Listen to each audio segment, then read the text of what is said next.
silent. Alright. Hey, what's going on, guys? I'm Barry. And this is Colby. And this is Who Watches This?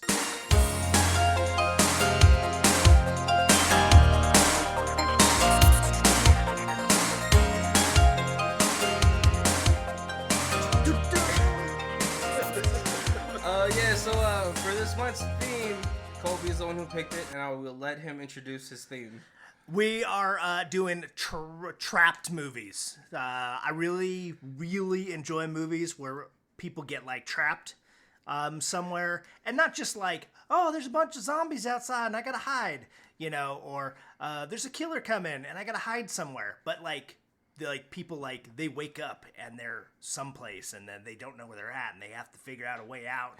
I don't know, and I love it when it's a group too, because I love the way like some writers just do a fantastic job writing in like the psychology of it and like the interaction between people and how some people, you know, start to lose it. And that's so. Am I correct to believe or to assume that one of the movies that we're gonna watch is what is it called? 37 Meters Deep with Mandy Moore. I had looked into that and no, that's not one of the ones that I have picked. There was a lot. I was like, oh man, I hope I could find 4 till we could fill the month. Yeah. And then I was like, oh man, I have like 18 of these. I gotta narrow this down.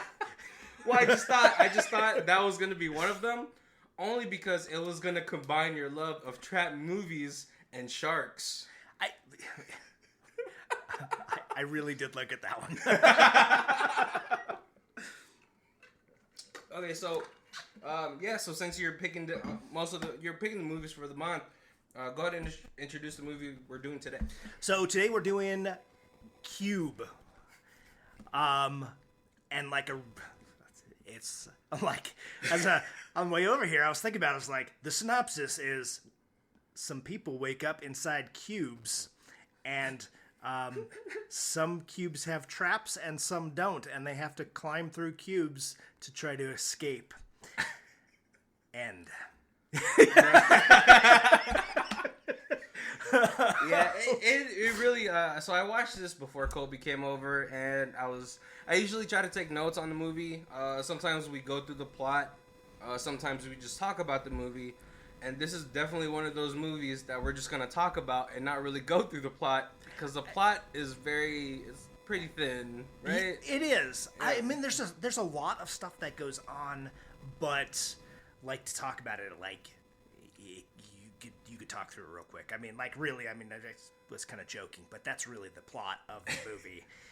And it's just character development. Yeah, mostly. I mean, so mostly I think we're gonna talk about today is just the characters in the film, more so like than the actual film going through scene by scene, because then that would take maybe longer than the actual movie. Right. So when he texted me the film that we were gonna watch, I watched it today, and I thought I wasn't gonna have enough time to finish it, but it was only an hour and a half long. Yeah. And it released to like decent reviews, but not real big. Not huge summer blockbuster or anything. What I think IMDb said it was like $380,000 to make the movie. But overall, it grossed like $9 million, so good percentage increase. I was joking that what Avengers Endgame is, $100 million to make. It made $1 billion. So percentage-wise, this movie's better. Was Endgame really just $100 million? I feel like it was more. It probably was more. Right? But still, grossing $1 billion. like $100 million was just like salary for cast. Yeah, so I think this movie, it released in like a film festival circuit first, like Toronto Film Festival. Yeah. And then it started getting picked up by other distributors. I think that's how, because it like even watching it now, I was like, man, the acting in here is pretty terrible.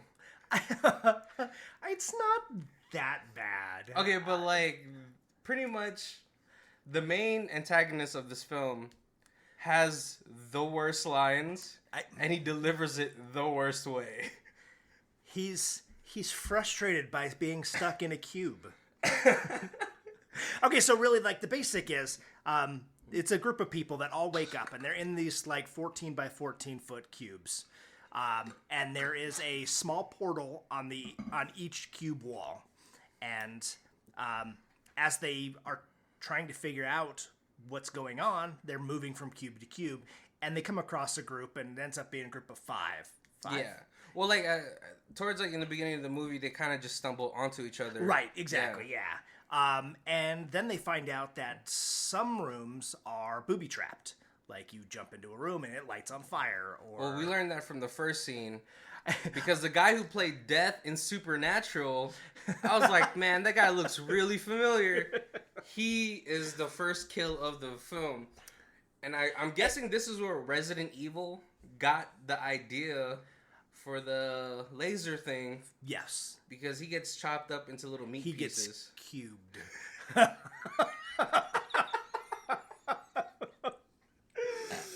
But yeah, so we learned that we learned that the rooms are trapped right in the beginning, but the people in there don't know until later on, right? Right. And so they they start to come across, and the seems like the main guy.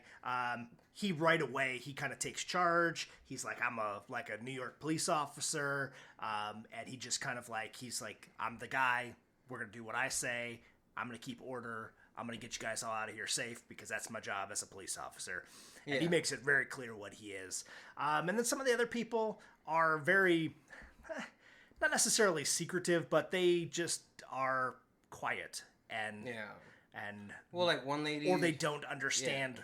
Because they're also trying to figure out, they're like, hey, is there something we all have in common? Is this a prison? Are we being punished for something? Yeah. Are we, did we get trapped by aliens? Are we, what? Well, like, yeah, like one of the girls, she's the older lady. I think her name is Helen. Yeah. She's a doctor. There's a girl who's a student. I think her name, what was her name? I just watched this film too. We'll just say the young girl from Star Trek. Yes, because she's later in Star Trek. Yeah. She's just a student. But then later on you find out she does like a lot of math. Which I feel like... Levin, yeah. That's right, because I kept thinking, why are they calling her 11? Yeah. Oh, this is just another call. This is another, what's it called? Inspiration for Stranger Things, right? No, yeah, like, she never actually even says that she is like a mathematician. Quentin, who's the New York police officer, just goes, hey, you go to school, you do math, right? Figure these out. Like, yep. I was like, okay, I guess now she just does math. Right, because as they're trying to find which portal to get out of, they're in each room, they're trying to find a way to figure out what rooms are trapped, booby trapped, and what aren't. And the first guy. Ren. Yeah. The first guy to die. He is actually a prison escapee. Yeah. He escaped from some French prison that was supposed to be unescapable. Yeah, he escaped from 7. That's what he said. He's like 7. And so he's kind of got this idea of he has a shoe on the end of like some shoelaces, and he kind of like chucks it into the room and then pulls it back. And so the rooms, because at the beginning it's like the rooms that are like motion activated, to activate the trap. And so he's really like, oh, this is the way it is. And then a little bit later on, they start coming across rooms that are a little bit more complicated or a little bit different activation. But I like so before he abruptly makes his exit, he has this Samuel L. Jackson moment where he's like, oh, if you guys don't keep up, I'm gonna leave you guys behind. 'Cause, just like a really weird speech moment of just how much of a badass he is at escaping. And then this is where you learn that not all the rooms are motion censored. Right. But they're like weight censored, voice activated. And then he gets his fucking face acid off. Just clean off. eats away his whole. Yeah. So this is where Quentin has now just pushed this mathematician to like trying to figure out what the rooms are. Right, because in the portal between each room, there's like a little series of numbers. Yeah. And at the beginning they're like, well, it's serial numbers from whoever's building this. But she comes across the idea that they're prime numbers, and that as she kind of does it, it's like it seems like the rooms that are prime numbers are booby trapped, and not prime numbers are safe. Yeah. And so then we get like, a lot of the scenes in this film have a cut to blacks. Like it's just like, we don't know how to fill this time, so let's just cut to black. But yeah, so as they're going through the room, you don't really get a sense of time. I guess the filmmaker wants to put you in the same sense as the characters of the film, right? Right. Because you don't really ever know how much time has passed. Right. Right. And I guess like in the original script, they were supposed to be in there for like a dire amount of time. Like they were in there for like a month, just going crazy. But the roommate of the writer was like, you know what? Make it so there's no food, no water, and they are just in this desperation to get out. That they know that they've got 48 hours before they're starting to dehydrate, and it's just this desperate rush. Well, yeah, they say I think they say you could like live like a month without food, but you could only live maybe a week without water. Right. So a month with no water, no food seems like too long. So I mean, it's a good call. The roommate's writer. Yeah. Said, or the writer's roommate said that. Yeah. It's a good call. But so yeah, as they're going through the mazes, they run into I think he's autistic, right? Right. Or like an idiot savant. When you first meet him, you think maybe he's just like mentally handicapped. Yeah. But later on, you definitely get the impression that he's autistic. Yeah. And so they're really trying to make what's it called? David Worth. He during like in the middle of the film, he confesses that he had worked partly on this cube. On the outer shell of the cube. So he's like, I have no idea what any of the cubes are on the inside, but I know the size of the outer shell, which allows the mathematician girl to kind of gauge how many cubes are in this massive outer cube, which is 12,000 or something. A lot. Fucking, well, like I think what's more impressive is that she's able to calculate it. I'm like, what kind of like are you like on a graduate degree? You never explain where you are at school, and they never do. They never explain it. And There's just the doctor's like, wow, are you do you have a photographic memory? And she's just like, no, I'm just good with numbers. Yeah, it's like, I guess like if she is in like some sort of graduate degree, she probably has all these formulas in her head that she could sort of plug it in. Right. And this is the only time more complicated math has ever helped anybody in normal everyday situations. I'm glad I took that algebra. But so as he confesses, Quentin is like super pissed. Yeah, because Worth is kind of, so far he's just been that sarcastic, we're never gonna get out of here, and every time somebody comes up with an idea, he's like, nope, not gonna work. Yeah. And everybody's just really just annoyed with him. Yeah. Well, I think it's more just Quentin. Well, mostly just Quentin. Quentin is definitely a personality, and he wants nobody to want or to think anything other than he does. Yeah. And he's just like, I'm going to lead and you will follow. Well, yeah, there's like this really creepy scene. I think it was before they met the autistic guy. I really forgot his name. I don't want to keep calling him like the mentally handicapped kid. I don't want to call him Rain Man. Kazan, there you go. So before they meet Kazan, I think there was like this little scene where there's tension between him and Worth, and they cut to Quentin as what's it called, Helen and mathematician. Yeah, 11. 11. As they're going up, they cut to the scene where he's like doing this really creepy face. Do you remember that? It's like it's a subtle scene, but I was like, that was one of the scenes where like, oh, he's a bad guy. He's a fucking creepy dude. Yes. Yeah. Yes. So like I think pretty early on you find out that this guy is, I'm pretty sure he's not a cop. Or he is, and he is just a dirty cop. He's just the guy. He's just the alpha, and when things don't go right,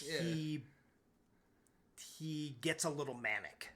Oh, I don't know though, because that was a really creepy face he made. Like he made one of those like sexual predator faces. Because you really don't get anybody's backstory in this entire film.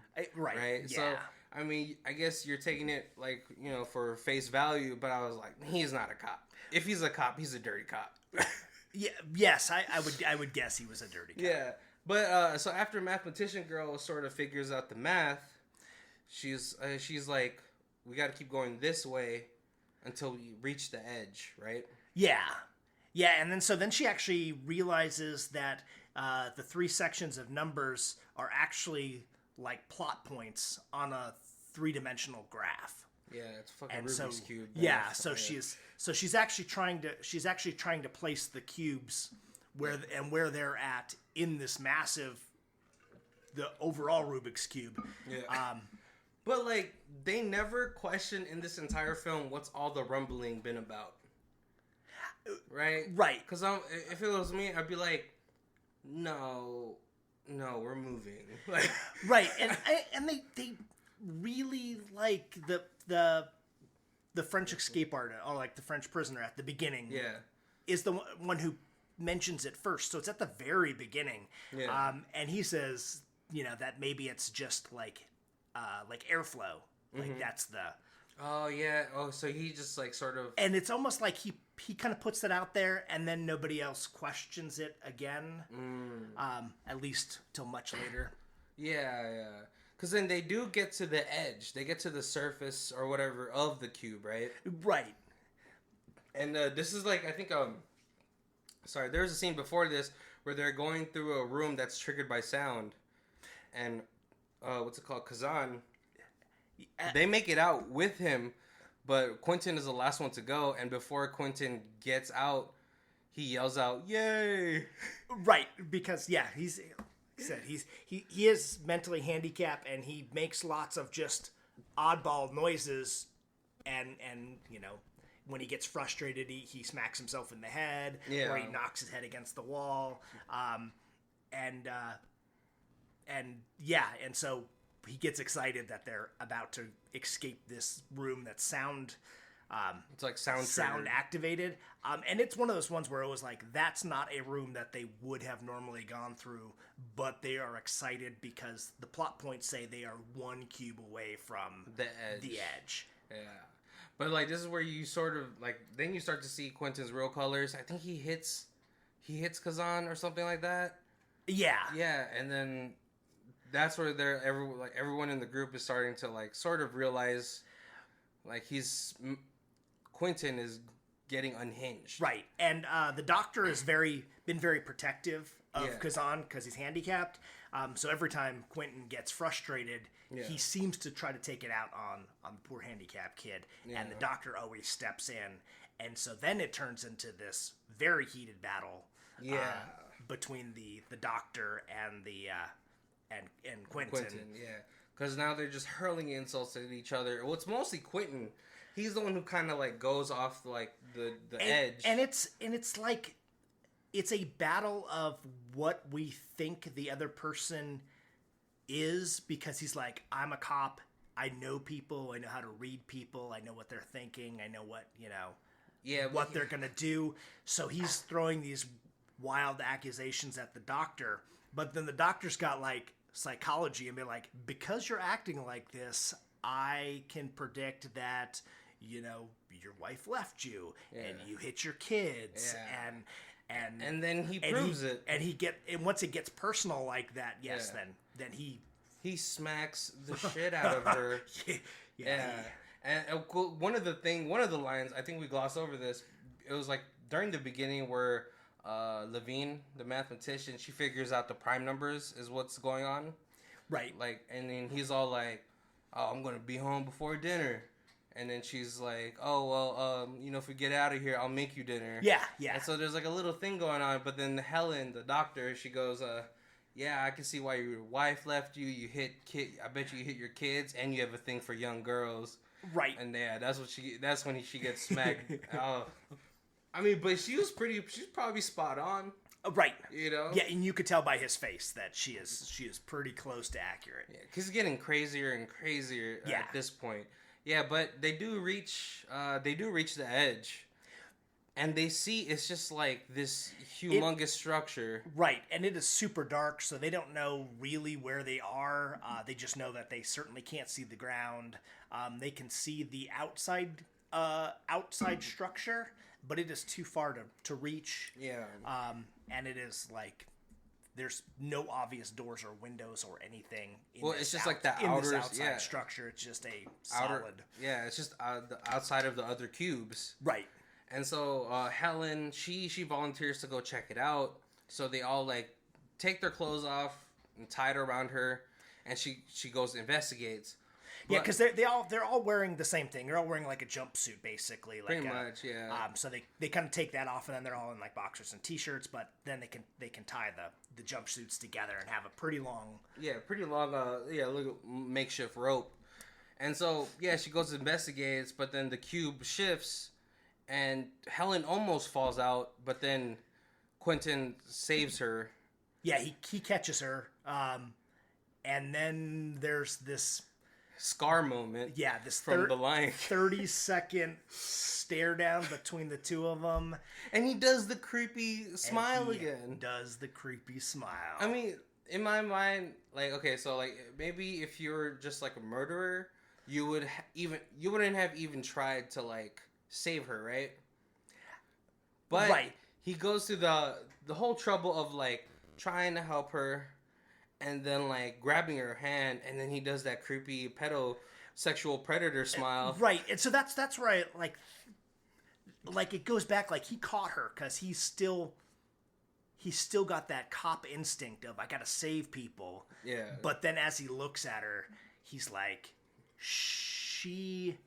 and then they actually say something a little bit later, but he looks at her, and he's like, she went too far, and she's not worth saving, and that's when he gives her the look and just lets her go. Is that how, see, the way I took it was that he was like, like I said, he's a sexual predator, so he wanted to savor the moment of giving her hope and then taking it away from her, whilst looking good to the people inside the cube for looking like he was trying to save her. That's true, and it certainly he held on long enough that he certainly could give the impression that he made a real effort to try to save her, and it's just So after this is where I think they take a break, because I think they go through a couple more rooms.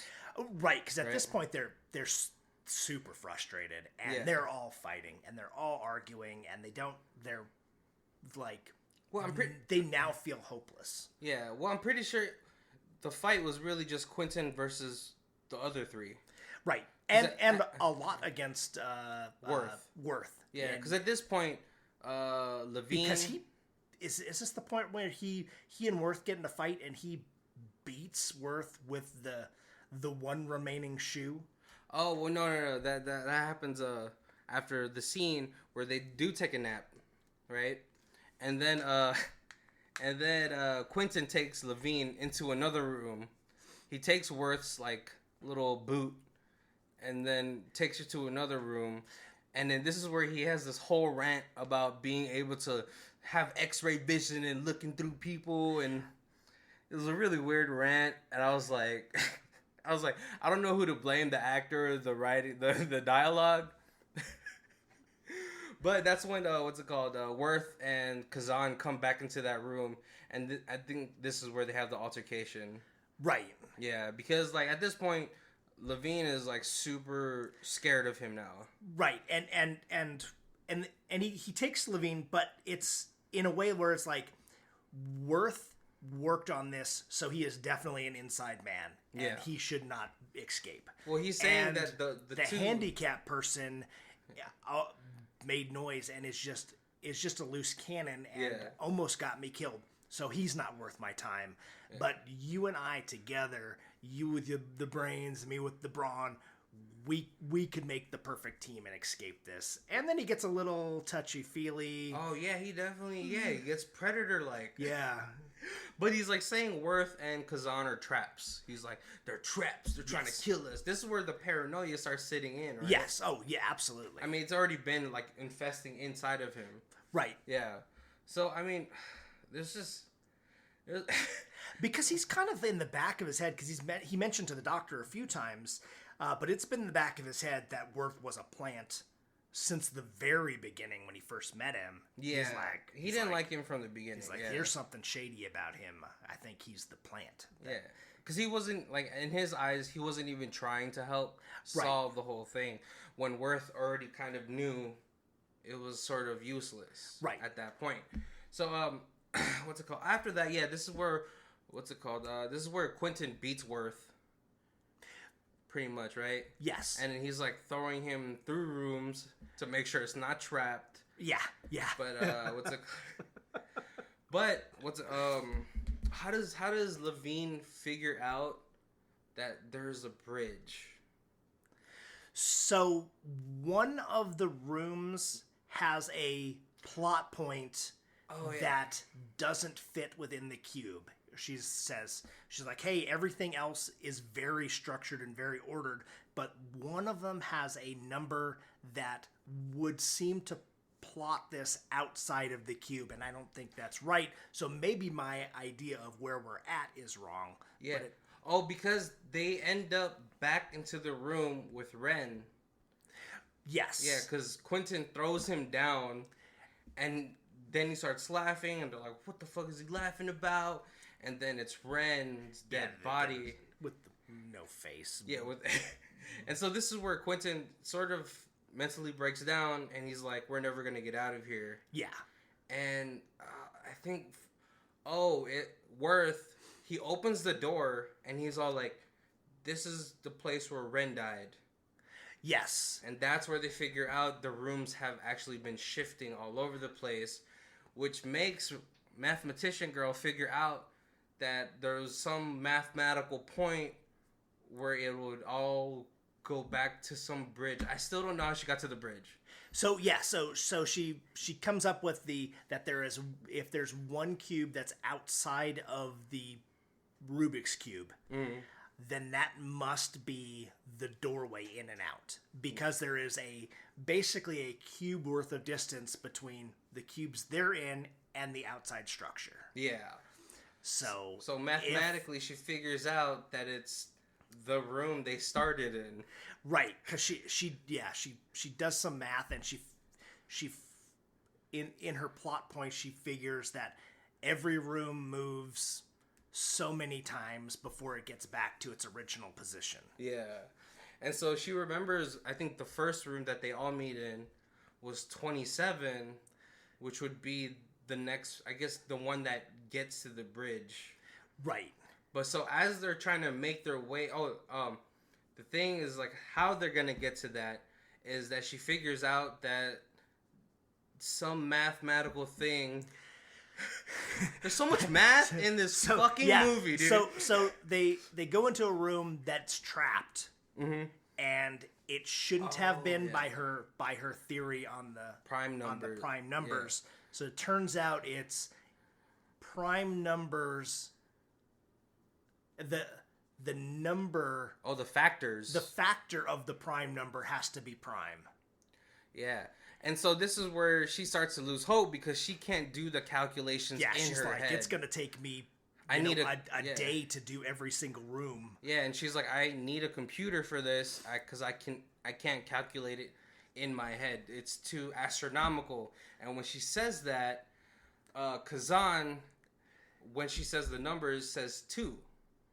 And then he goes astronomical, and he does his little hand movement thing, which I presume he's like, maybe that's he's doing math with it. It's like I don't know. Like he has like twitchy hand, but he's actually like doing like calculations. Rain Man counting the toothpicks on the floor. Yeah.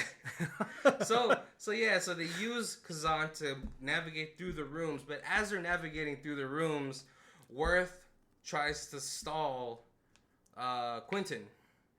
Yeah. Because he's like, I've had enough of this guy. He's going to get us killed by the way he is. So they sort of like, they get a little bit ahead of him. But as he goes into one room, he falls into the center and he falls to the floor. Yeah. Right? And that's our idea is he is going to end up killing us. Yeah. To get out of here. So if we can just ditch him, we've got the math people on our side, and we could find a straight route out, and he's going to be lost, and he's not going to be able to catch up, and he'll be stuck in here. And and so they actually do get. I think they're getting pretty close. The mathematician and Worth get into one cube, and then Kazan, his cube shifts over. Yes. But because Kazan, he's stuck in this room, the red room. Oh, that's right. And there's 5 colors of rooms, and he really does not like the color red. So when he's in a red room, he's very panic stricken. Yeah. So he starts to make this noise, and they're like, "Oh man, he's not that far." So Worth goes to get him, but then this is where the mathematician figures out this room is going to shift into the next room that's going to lead us out. Yes. Right, so they pretty narrowly get there because Worth has to bring Kazan 2 rooms over, and one of them is like a downstairs room, and Kazan has to climb up. Yeah, which man, I don't think I would have passed. I don't know they were all in pretty decent shape to be able to climb through those monkey bar type situations. And then pull them up. Yeah, I don't know. I think after like the 4th or 5th room, my forearms would have been on fire. My grip would have been gone. I would have been like, "No, guys, you guys gotta leave me behind." I'm just gonna keep going left. Right. So so they do finally reach the final room, and then Kazan opens the door, and this bright shining white light is just glossing over them. And Kazan is like waiting for mathematician and Worth to get out. Right? But then Worth goes, "There's nothing for me out there." And I think at this point, like, the mathematician girl's kind of into like Worth because he kind of saved her from Quentin and from the sexual predator. Yeah. So he goes, "There's nothing out there for me. There's only stupid people out there," or something like that. Maybe just like ignorant people, you know. And she goes like, "Well, I'm fine with that." Right. I'd rather be alive with dumb people than stuck in here. Yeah. Right. And so like you think like, you know, my heart was like, "Oh man, they're finally gonna get out. It's gonna be this good ending." And then somehow Quentin, who was bleeding out, stabs Levine, or mathematician girl, and raises her up. Like, oh man, and it's a handle that's broken off of one of the doors. Yeah, I just don't know how you have the strength after a while, right? Because I mean, by the time he fell, they're probably already dehydrated. At this point, they left him. He's just berserker rage mode. He's just. But the fact that he made it through all those rooms, I would almost think they didn't show it and they don't talk about it. I would almost think he's just at that point. He's like he could hear the Kazan crying when he gets separated, and he's just like, "I don't care about booby traps. I'm gonna get these guys," and he's just like booking it through cube after cube, just ignoring the booby traps. So you think he lucked his way there? The devil's luck his way over there for revenge. Yeah. So pretty much, him and Worth get into a scuffle after he impales mathematician girl, and he tells Kazan to get the hell out of there. And so as Kazan clears the door onto the bridge, But Quentin, he tries to make a run for it also, and he gets halfway out there. But he gets the fear of everybody leaving an elevator. He gets stuck because Worth is holding him back as he's trying to leave the door. Right. And then the cube shifts, and then you get this sweet shot of this cube just dragging blood all over the wall, like, oh man. And we have Worth laying on the floor because he's already been stabbed by Quentin. Yes. And I think and there's no way he's going to survive another round, a full rotation from this gate cube. Yeah, and so he just sort of tries to lay down next to Mathematician Girl, and then we get a scene of Kazan, like, just walking into the light. Yeah, and you don't know, and so looking at this, there was like all the critics and everything are talking about the things they liked and didn't like about this, and everybody hated that ending, and I loved it. Did you?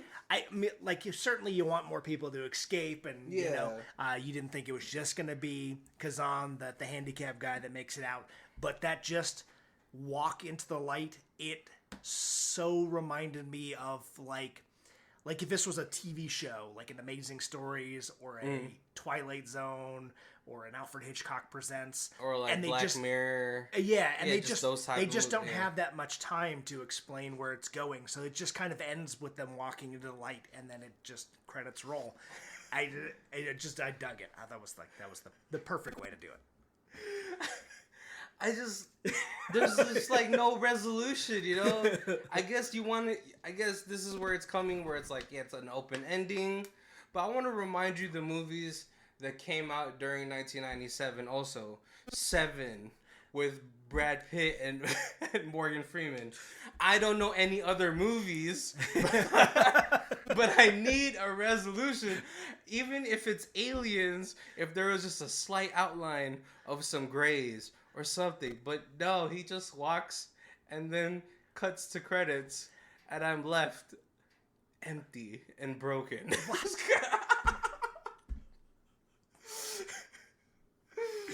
Yeah, I mean, I guess I really didn't see it going any other way also, because you get the bare minimum of all these characters and the plot line. Right. Because one, they never explain why they're in there. Right, or how they got in there. They never explain why this thing was built. Right. They never. And they really pressure Worth into trying to explain it, and he's just like, this was just some project that got started, and then the people who designed it just disappeared, and so each group just kind of keeps making a part, and nobody knows what it actually is or why it's here, and they're just getting paid to build little parts of it, so it just gets built. Yeah, well, like, so I think the idea behind that is, like, you have these people working on separate parts. Right. Like it's like when you contract somebody from out of state, you have them work on one room, but not another room. So that way, nobody knows how it fully works. It's the Bat Cave. Yeah. I would say, like, maybe like Joker's Funhouse, you know? But, I mean, so, like, it's not a hard concept to understand. This guy, he just did it for a paycheck, like how a lot of us do things just for a paycheck. Right. And so, even if he, like, told me, like, he had worked on it, can you be mad at him? Right? Right. You know? But they needed someone just to point the blame. So we had talked about Quentin dropping the doctor. Yeah. When Levin accuses Quentin of killing her. Oh, yeah. He makes the comment that she might have been a plant because she knew too much about him. Oh, and so then that was another one of those things where, like, it kind of went back and was like, oh, that's why he let her go, because part of him thought maybe she was in on this cube. Because at that point he's just deranged. He is just because it's a far stretch. His mind has snapped. Yeah, and it's just because the thing is, like, they're both going through the same thing: dehydration and food starvation. Right, and if there was something that linked them all, if they were all bad people, if there was just something that they could grasp onto that made it make a little sense, but nothing did. Yeah. So it just, the mind just kind of unravels. Yeah. he just wanted some sort of something that made sense to him, I guess. But still, like, he's still an evil dude. Like, you know, those things I don't think those things come easy to anybody who's, like, genuinely a good person, right? Right. Because, I mean, if you're with somebody long enough, you could sort of see what their personality is, like, when they're under pressure. Oh, yeah. Yeah. Yeah, so this movie, this trapped in a closet movie, no, I'm just kidding. I mean, I don't know a lot of, like, 90s films that were like this. Yeah, this was very different than the other stuff that's out there. I had never really even seen anything like this. At the time? Yeah, and I'm coming out of the high school in the 90s, so I've, like, you know, I'm watching movies. Yeah. Movies coming out like Clueless. But as for, like, I mean, your horror movies where you're, you know, your Friday the 13th and your like your slasher kind of film, stuff. Yeah. And then it was like the era of, like, these, like, action Wishmaster. adventure. Yeah, and then, like, yeah, and you get the Wishmaster and the Puppet Master. Yeah. And stuff like that. And then you have, like, these hardcore action movies, Arnold and Jean-Claude Van Damme and stuff. And this was just a extremely different type of movie for that whole era. So it really kind of, for me, it really kind of stuck out. Yeah, because I think besides, like, Hitchcock, I don't think there's that many, like, psychological horror films. Right. Like, I think like Rosemary's Baby might have been one of them, but that was more like occult horror. Yeah, and then that was quite a bit earlier too. Yeah, that was Suspiria. It was like sort of like an art house horror film. Yeah. But this one is one of those films that kind of made you like think, like, what's going on, what's happening, like.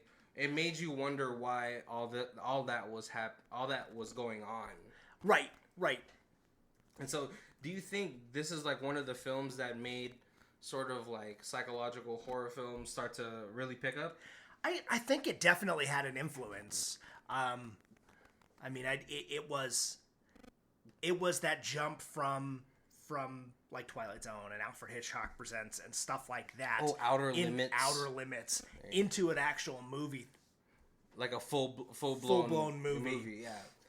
Yeah, because I mean, like, I do enjoy like trap movies also. Like there's that one on Netflix we were talking about with the guy that's stuck in a room with a computer. Yeah, that, like, I enjoy movies because I enjoy, like, what's it called, contained movies, or like Autopsy of Jane Doe. You've seen it, right? Yep. Yeah. See, it's still a contained movie. It's trapped in a space. It's not, you know, it's not psychological, but it's like it's suffocating. Definitely. Right. Yeah. And so, I mean, everybody has, like, a fear of being trapped. I mean, even if you're not claustrophobic, I still think you'd freak the fuck out if you're, like, in an elevator that just got stuck. Right. And to me, it's also, I was like, I got a psychology degree going to college that I've never used. But I guess I use it all the time, but I've never professionally used it. But to me, like, I love that, like, that development of characters of as you watch people start to slowly unravel. Like, another really good example movie, this is not one I picked, so we can talk about this, is Stephen King's Gerald's Game. Oh, yeah, I was thinking if you're going to pick that one too. And, I mean, like, as a book, that's even way crazier than the movie, but it's basically, that one's a husband and wife. They go out to the middle of nowhere to kind of rekindle their sexual, their lust for each other. And in this kind of fun play, he handcuffs her to the bed, and then as they're doing it, he has a heart attack and then dies. See, also another fear of why you should never let anybody handcuff you anywhere. Right. What if they just drop dead and die? But then the whole movie is just her mind just slowly unraveling as she knows that there's no escape. Yeah, there's just no way for her to get out without losing an arm or a hand, right? That was like and that was just I mean. That was it's pure not even, desperation, right? And it's one of those things you yank your own hand off. You know, that's the rat chewing through the metal pipe to get out type of lifestyle. Yeah, because I mean, definitely when you're in that situation, you think you're not able to do these things. You sacrifice or 127 hours of James Franco. Right. You know, yes. With the actual guy who cut off his own hand or arm. Another one that was a possibility on my list. Yeah. So I mean, yeah. Because there's more to the actual horror of these films, of being trapped and confined. There's the psychology aspect of it, which is really awesome to see how different people like write these situations out. And right, exactly. But this movie it was just too funny. Like I think maybe I'm pretty sure if I go back to other 90s films, like maybe the acting isn't as good also. But this one had a lot of like unknown actors. Right. Yeah. Yeah. This is a film festival film. Yeah. You know, so and it was kind of interesting because, like I said, I was like reading through and we were talking about like the writer's roommate was kind of giving him points on stuff. So there was in the process there was a bunch of different drafts. Like there was a draft where the cube was actually a cube in hell and they were trying to escape, and then once they finally escaped they were just like, fell into the fire and brimstone and burned.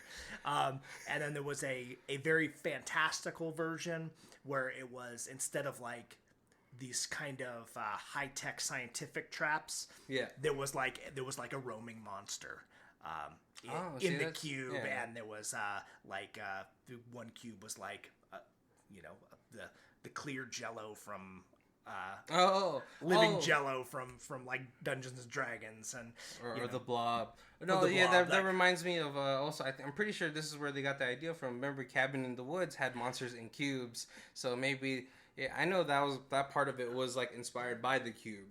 Yeah. And so maybe that portion of having monsters in these little cubes was like, from the first list or first draft of the actual cube. Right. Yeah. I can see like a lot of like other movies now that's sort of like inspired by the cube. Right. Yeah. No, definitely. And I guess there was a very comedic version of the one of the drafts where it was like a comedy, and there was just kind of be more like people going crazy, but like silly crazy, that they opted to not do. I don't see that one going. For me, though, I think one of the things that would have sort of driven me crazy if it wasn't a cube, but a perfect circle. So there's a scene in this where Kazan just whips his dick out and starts peeing, but it reminded me of an episode of Futurama where Fry is trapped in a basement dungeon, and he goes to say, "Oh man, I've just been peeing and pooping everywhere. I have no other. How do animals do this?" And then Layla goes, "Animals would go in the corner, right?"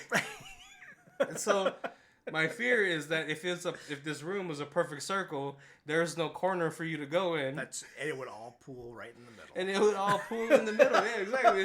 It's terrifying. And I don't. And you think about it, there would never be really like a shadow. Maybe if it's lit up like how the room was lit up by all sides of the wall, you would never be able to cast a shadow. I think that would have made me more crazy. But I just don't know how they would go about it with the doors, And then one other kind of really cool but subtle thing that I never would have caught on to until I read it, and I was like, oh, that is awesome that they did that. Everybody's last name was the name of a prison somewhere in the world, and the prison that they were named after was a prison that reflected their personality. Oh, okay. Yeah, so like Kazan was actually like a Russian mental hospital that imprisoned mentally handicapped people. Yeah. And then Quentin, it's like San Quentin was a super hardcore Okay, yeah, that makes sense. Oh, that's pretty cool. I didn't see that. The only thing I saw from the trivia was that the actress who played the mathematician actually sucks in math. Oh, and I think one of the other ones was, for some reason, all the characters were going to be accountants. Yes, that was a script. Why? Accountants are boring by nature. Right. No offense to the accountants that would I'm just saying the job's pretty boring to me because I hate numbers. But yeah, just a whole movie cast of just accountants doing math. Right. Oh man. So I will go first thoughts. If you even remember watching this in the 90s. I did. I watched it in the 90s. I don't know what Was this a blockbuster pick for you? It was. Yeah. Yeah, it was. I did not see it in the theater, but it was like a pick it up at Blockbuster. But I know that from Blockbuster I had rented it multiple times. And then it does have two spin-offs. Well, one is a sequel and one is a prequel. I think it's Full Cube and Cube Zero. Yes. That's what I think they're called. And I actually watched those out of order because I thought that Cube Zero was the first one. So I saw Cube before those other two came out, but then Cube Zero I thought was the sequel, and it was actually the prequel. Okay. Is there really an order then? There's not really. Cube you would see first. Yeah. Because Cube Zero would not make any sense if you had not seen Cube. Okay. And I thought that was a genius way to make a second movie, because I don't know, have you seen that? No, I haven't seen any of the Cube. This is the first Cube I watched. Oh, okay. So the sequel to this is just a much more high-tech version of this with a bigger budget, but it was in the 90s, so the special effects in it are horrible. Where I liked this, they kept the traps and stuff very simple. Yeah. Cheese grater, acid spray. Yeah, so it was practical effects. Yeah. We'll mention we're a fan of that if you've listened to any of our other episodes. But yeah, so I mean, it was real clean and it was easy. The sequel one that is this high tech, and it's just the special effects were good at the time, but now does not stand the test of time at all. It's just you watch it and you're like, ugh. I think it's like Lawnmower Man when the guy lights on fire and you're like, oh my god. I think there's only specific movies from the 90s that still look good today, and I think one of the only ones is Terminator 2. Yeah. True. Yeah. But then the prequel one is completely from the outside of the cube. Oh, okay. It is the entire. It's like this. It's like one room. It's two guys, and it's the entire movie. It's the two guys who are just making sure the cube works correctly as people are trying to escape from the inside. But they don't ever go inside the cube and deal with the people in there. It's just these two people on the outside running the cube. And it is fantastic. Is it a comedy? It sounds like a comedy. It is not. I mean, maybe it's like a black comedy. It's like at the end you're like, that was funny, but I certainly never laughed. Well, I just feel like that concept of the film probably would have fit the comedy that they wanted to do in the for the first one. Possibly. Yeah. So what was your first thoughts though? So I don't really remember what I was thinking. I just remember looking at it. It was like, oh, cube, what? People trapped. Even back then, I liked things where people got trapped. So, but it was not something I had heard of. I hadn't seen trailers for. It was just. Well, it was the 90s. It was a blockbuster pick. I was just kind of walking through, and it was like, oh. Well, and at that point, I liked horror movies, but I didn't want my horror movie to really scare me. I was like, because at night I turn off the lights, and then I don't want to think about things in the dark. Yeah. Well, you also got to remember, back in the 90s, when you went to Blockbuster, we didn't have YouTube back then. So all you have to really go by is the description in the back. The 4 pictures on the back of the box. So I mean, like I do remember like when you suggested the film, I saw it was on Netflix for a while, and I had meant to watch it because I saw the movie, the poster. Okay. On Netflix, and I was like, "Oh, that looks cool. I'll check it out." So today, when I tried to watch it, it wasn't on Netflix anymore. Oh. So I had to rent it from somewhere. And yeah, From Blockbuster. Yeah. So when I watched it, when I was thinking about watching it, I was like, "Oh, okay. So this is probably just gonna be like a psychological horror film." Ended up being a little bit comedic to me just because of the acting. The acting is bad, but it's still like it's not bad to the point where you can't enjoy it. Still, you know, right. Yeah. So yeah, I was like, just thinking about being in a situation where I have to use math to get out. I'm probably gonna die. Right. Yep. So even though like it's an older film, I still enjoyed it. It's one of those. It's just one of those classic, I think, type of like psychological films that I think gets overlooked a lot. So I'm glad you kind of like picked it out. Because, like you, a lot of the people that make movies today, like, remember Cube more fondly, especially. Yeah, definitely. What was it, like, 97? 97. Yeah. I want to... 7 came out in 95, just letting you know. Yeah, but... And it had a little bit bigger budget than this, though. Brad Pitt probably got paid more than this movie costs to make. I don't know, maybe Morgan Freeman. Because Morgan Freeman was bigger. Yeah, Morgan Freeman was. Glory. Yep. Unforgiven. Yeah, that was like his heyday. He had done Lean on Me. Lean on Me, probably. Yeah, I think so. I apologize if that's not right. I don't really want to fact check it right now. Don't worry, he was the principal. That movie was huge. Was that him? Yeah. Okay, yeah, see? Morgan Freeman. The man then and today. But, yeah, so, so I guess we're gonna go to the ratings because we're almost at the hour mark. Well, I think your rating is pretty... So, because what do you have it on right now? I bought it on new DVD when there was not Blu-ray out yet. So, I would upgrade, especially, you get some special features and stuff on there. I would... Director's commentary? I would definitely do a Blu-ray on this one. Would you do a new Blu-ray or would you do used Blu-ray? I would love to do a Blu-ray box set with the 3 cubed movies.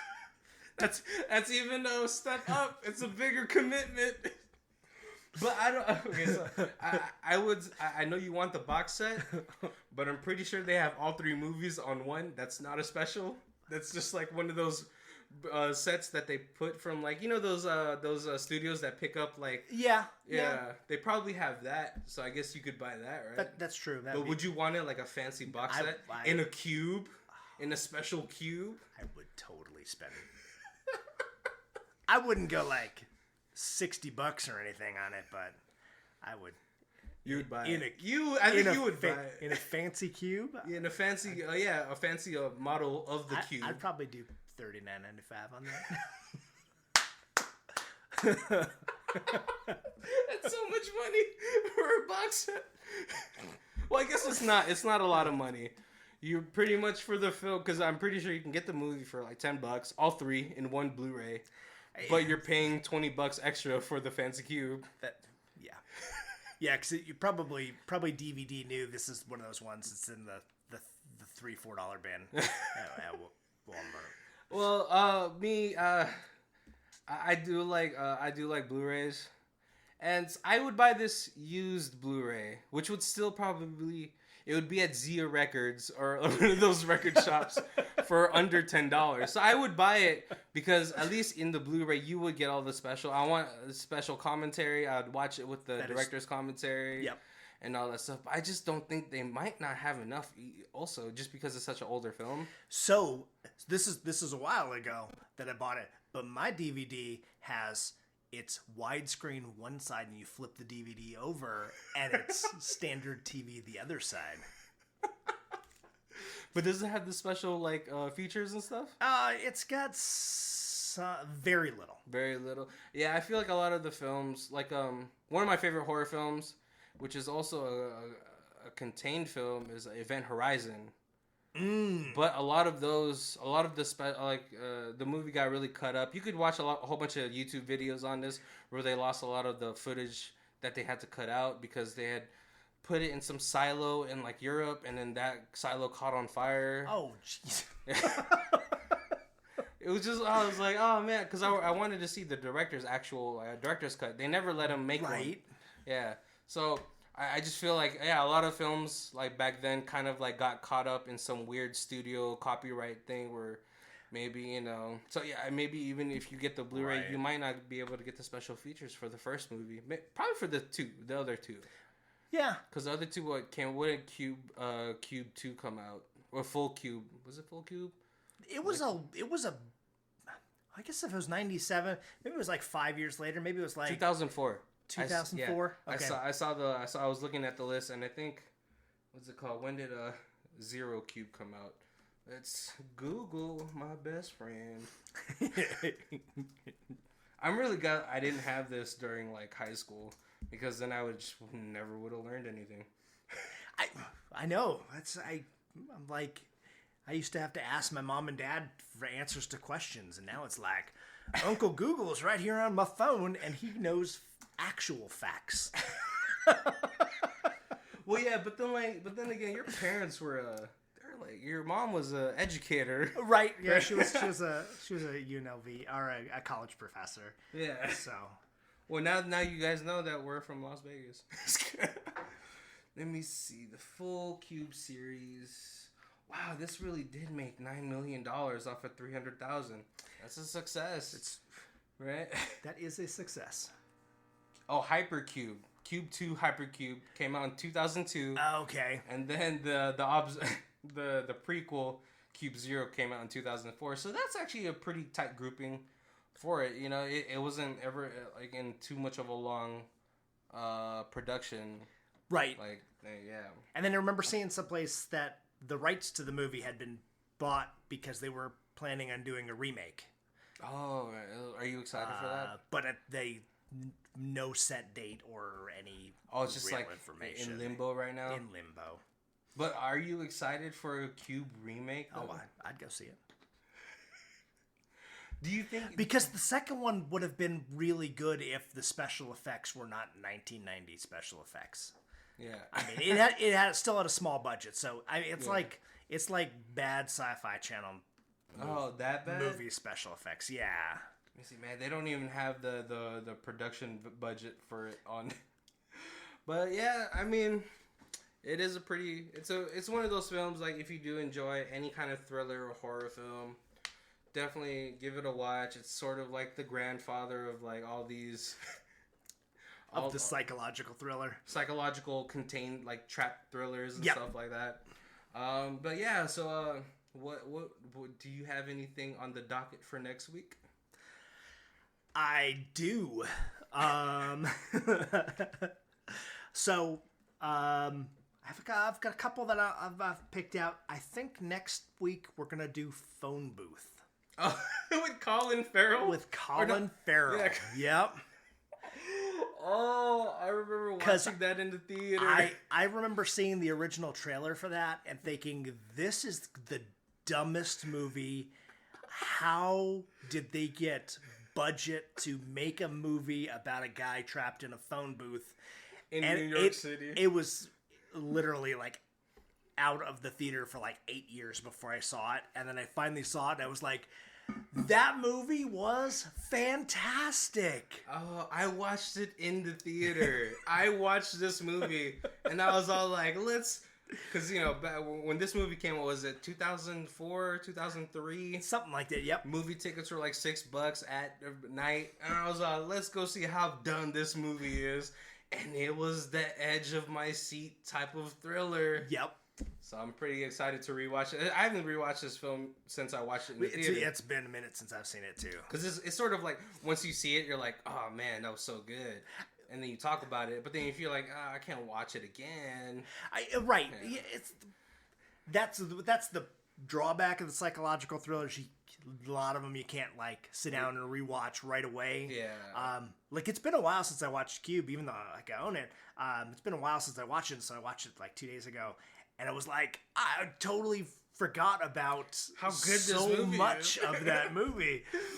Oh man, so yeah, I guess next week you guys can look forward to us talking about Phone Booth starring Colin Farrell. If you've never seen it, it's been like 13 years, so it might be like a whole new movie, or it just might be a refresher course, right? But it was still. I remember it still being a good movie. Yep. Yeah. So that's the end of our podcast, guys. I'm Barry. I'm Colby, and this is Who Watches This. Our music theme song is by Rosevere called Arcade Montage. You can check it out on FMA.com under the Music for Podcast 3 album. Thank you.